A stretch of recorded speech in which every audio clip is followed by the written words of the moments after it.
لوگ کیا سمجھتے ہیں ایکسیڈنٹ کی موت بری موت ہے. لوگ کیا دعا کرتے ہیں اللہ میں بری موت سے بچا. تو بری موت کیا سمجھے؟ بولے جو ایکسیڈنٹ میں ٹرک کے نیچے دب کے مر گیا وہ بری موت ہے، پھر اس کی روح بھٹکتی رہتی ہے. یہ تو سارے تہمات پرستی میں مبتلا ہے. دین سیکھا ہی کہاں؟ موت کو لوگ برا سمجھتے ہیں، لیکن موت بری نہیں ہے. موت مومن کے لیے تحفہ ہے. اللہ کے رسول صلی اللہ علیہ وآلہ وسلم فرماتے ہیں موت محب کو اس کے محبوب سے ملا دیتی ہے. موت اگر نہ ہوتی تو دنیا میں محبت نہ ہوتی. موت کی وجہ سے دنیا میں محبت زندہ ہے. ذرا تصور کیجئے اگر پردادا بھی موجود ہوتے، لکڑ دادا بھی موجود ہوتے، پکڑ دادا بھی موجود ہوتے، اور ایک اس گھر میں سب کو رہنا ہوتا، تو کیا یہ گھر اور مکان ہمارے لیے کافی ہوتا؟ آمدنی کافی ہوتی؟ تو موت کی وجہ سے اللہ نے دلوں کے اندر محبت پیدا کیا ہے.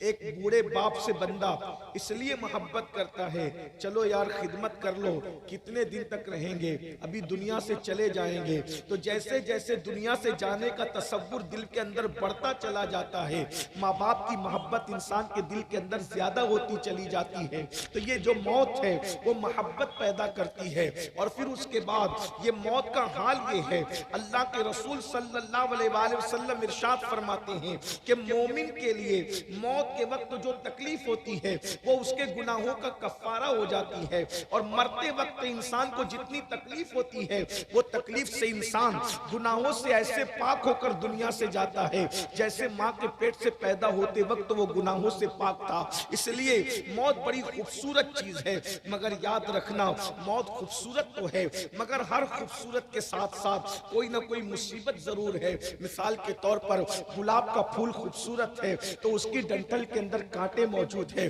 شمع خوبصورت ہے تو اس کے ساتھ دھواں موجود ہے. اسی طریقے سے آپ دیکھتے چلے جائیں، دولت جہاں ہے اس کے ساتھ تکبر کی نحوست موجود ہے. اسی طریقے سے خوبصورتی جہاں ہے اس کے ساتھ غرور کی نحوست موجود ہے. تو ہر خوبصورتی کے ساتھ کوئی نہ کوئی تکلیف اس کے ساتھ لپٹی ہوئی ہے. اللہ اکبر.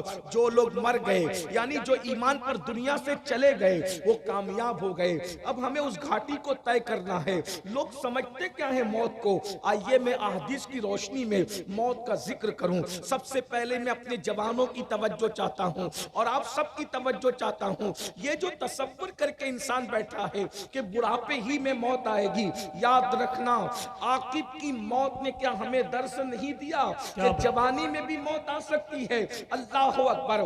آنے میں ترتیب ہے، جانے میں ترتیب نہیں ہے. آنے میں پہلے دادا آتے ہیں، پھر جو ہے وہ ابا آتے ہیں، پھر اس کے بعد پوتا آتا ہے، اس کے بعد پر پوتا آتا ہے. آنے میں ہمیشہ ترتیب ہے. دادا سے پہلے ابا کبھی نہیں آ سکتے، ابا سے پہلے کبھی بیٹا نہیں آ سکتا. لیکن آنے میں تو قدرت کے یہاں ترتیب ہے مگر جانے میں ترتیب نہیں ہے. دادا سے پہلے پوتا بھی جا سکتا ہے، باپ سے پہلے بیٹا بھی جا سکتا ہے. جوانی کے نشے میں عیاشیوں کے اڈوں کو آباد کرنے والوں، یاد رکھو ہر وقت موت کی تیاری کرتے رہو. موت کبھی بھی آ سکتی ہے، موت جوانی میں بھی آ سکتی ہے. بڑھاپے کے دھوکے میں کبھی گانوں کی دہلیز پر ایمان کا سودا مت کرنا، کبھی گناہوں کی دہلیز پر عقیدے کا سودا مت کرنا. اللہ اکبر. یہ موت کیا ہے؟ کس گھاٹی سے ہمیں گزرنا ہے؟ لوگ کہے لگا رہے ہیں، لوگ ہنس رہے ہیں، لوگ ہنسی مذاق میں مبتلا ہیں، لوگ فلمیں دیکھ رہے ہیں، لوگ پکچر دیکھ رہے ہیں، لوگ گیم کھیل رہے ہیں، لوگ نشے کے اندر ڈوبے ہوئے ہیں. نماز پڑھنے کا وقت نہیں ہے، عبادت کا وقت نہیں ہے. سن لو موت سے کوئی نہیں بچ سکتا. اللہ قرآن میں ارشاد فرماتا ہے اینما تکونوا یدرککم الموت ولو کنتم فی بروج مشیدہ. اگر تم مضبوط قلعوں میں جا کر کے چھپ جاؤ گے تو بھی تمہیں وہاں موت آ کر کے رہے گی. موت کا وقت آ جاتا ہے، اس کے بعد کوئی تدبیر کام نہیں آتی. بڑے سے بڑا ہاسپٹل نہیں بچا سکتا، ڈاکٹروں کی ٹیم نہیں بچا سکتی. اللہ اکبر. مگر میرے بھائیوں ہم سب کو اس گھاٹی سے گزرنا ہے. موت کسے کہتے ہیں؟ موت کیسے آتی ہے؟ اب اس کا تھوڑا سا ذکر سن لیجئے. اللہ اکبر. کس طرح سے موت آتی ہے؟ مرنے والا سکون سے بستر پہ پڑا رہتا ہے. دھوکہ مت کھانا، یہ مرنے والا بستر پہ جو پڑا رہتا ہے تکلیف کے باوجود ایک انسان کو چونٹی کاٹ کاٹتی ہے تو وہ بے چین ہو جاتا ہے، مچھر کاٹتا ہے تو بے چین ہو جاتا ہے، موت کے وقت کتنی تکلیف ہوتی ہے مگر انسان سکون سے کیوں پڑا رہتا ہے؟ تو اللہ کے رسول فرماتے ہیں سکون سے اس لیے پڑا رہتا ہے کہ فرشتے موت سے پہلے اس کے ہاتھ پیر کو قدرت کی رسی سے باندھ دیتے ہیں۔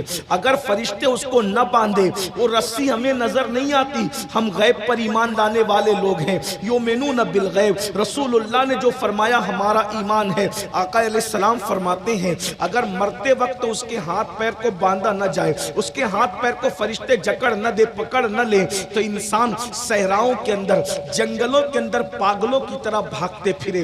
کیفیت یہ ہو، اب ذرا دھیان سے سننا موت کیسے آتی ہے، جس گھاٹی سے ہمیں گزرنا ہے۔ میں کسی مولوی صاحب کا قول اس وقت پیش نہیں کروں گا، نہ ناظم صاحب کا قول، نہ میرا قول۔ ہماری اوقات کیا کہ ہم اپنی باتیں کریں، بات اس کی کر رہا ہوں جس نے اپنی زبان سے وحی الہی کے سوا کبھی بولا ہی نہیں۔ زبان ان کی ہے، بات اللہ اکبر رب تعالیٰ کی ہے۔ وما ينطق عن الهوى ان هو الا وحی یوحی، یہ وہی کہتے ہیں جو ان پر وحی کی جاتی ہے۔ زبان ان کی ہوتی ہے، کلام خداوند قدوس کا ہوتا ہے۔ اگر اچھی موت مرنا چاہتے ہو تو بہت توجہ کے ساتھ مختصر سے گفتگو سن لیجئے اور اللہ کرے کسی کے دل میں بات اتر جائے۔ موت کیا ہے؟ موت کے وقت کتنی تکلیف ہوتی ہے؟ پہلے میں نیکوں کو جو تکلیف ہوتی وہ بتا دوں، نیک لوگوں کو جو تکلیف ہوتی وہ بتا دوں تاکہ آپ کو احساس ہو جائے نیک لوگوں کی کو کتنی تکلیف ہوتی ہے۔ یہ جو سمجھتے ہو نا کہ نیک لوگوں کو تکلیف نہیں ہوتی، نیک لوگوں کو بھی تکلیف ہوتی ہے، اور کتنی ہوتی ہے۔ میں صحابہ سے آغاز کرتا ہوں، صحابہ سے آغاز کرتا ہوں، اس کو سن لیجئے۔ اللہ اکبر۔ اس روایت کو جو میں پڑھ رہا ہوں فقی ابو اللیث سمرقندی نے اپنی کتاب میں لکھا، دوسرے نمبر پر علامہ امام جلال الدین سیوطی نے لکھا، ابن ابی دنیا نے لکھا، اور بھی بزرگوں نے، میں سمجھتا ہوں یہ 3 حوالے کافی ہے۔ حضرت عمرو ابن عاص صحابی رسول دنیا سے تشریف لے جانے۔ یہ عمرو ابن عاص کون ہے؟ یہ وہ صحابی ہیں جن کے بارے میں کہا گیا کہ صحابہ میں اللہ نے جن صحابہ کو سیاسی شعور بہت بڑے پیمانے پر عطا کیا تھا ان میں ایک ہستی سیدنا عمرو ابن عاص رضی اللہ تعالیٰ عنہ کی ہے۔ یہ عمرو ابن عاص ہے، ان کے بیٹے عبداللہ ابن عمرو ابن عاص صحابی ہیں، اور یہ کہتے ہیں عبداللہ ابن عمرو ابن عاص کہتے ہیں کہ میرے ابا جب دنیا سے جا رہے تھے، جو جانتے ہیں وہ جان لے، جو نہیں جانتے ان کو بھی پتہ ہونا چاہیے کہ صحابی کسے کہتے ہیں۔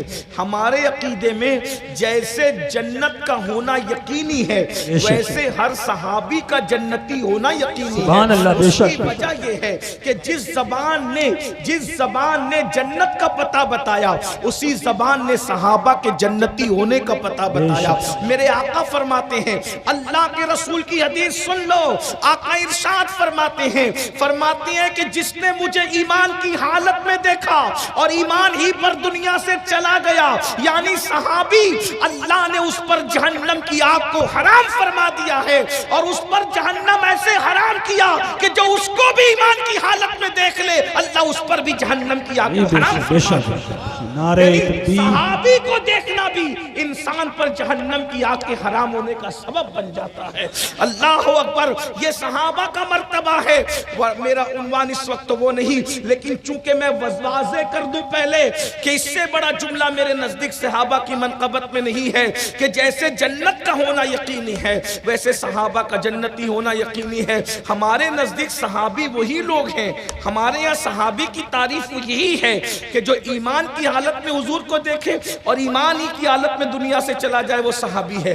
اگر صحابی جنت میں نہیں جائے گا تو کون جنت میں جائے گا؟ میرے آقا فرماتے ہیں جس کے دل میں رائی کے دانے کے برابر بھی ایمان ہوگا وہ مسلمان بھی جنت میں جائے گا۔ تو جب رائی کے دانے کے برابر ایمان والا جنت میں جائے گا تو جس نے رسول اللہ کو ایمان کی حالت میں دیکھا ہے اور ایمان ہی پر دنیا سے گیا ہے وہ جنت میں نہ جائے گا تو کون جائے گا؟ لیکن سنو، اب غور سے سنو اور دھیان سے سنو، بچوں سے گزارش ہے کہ بات نہ کریں،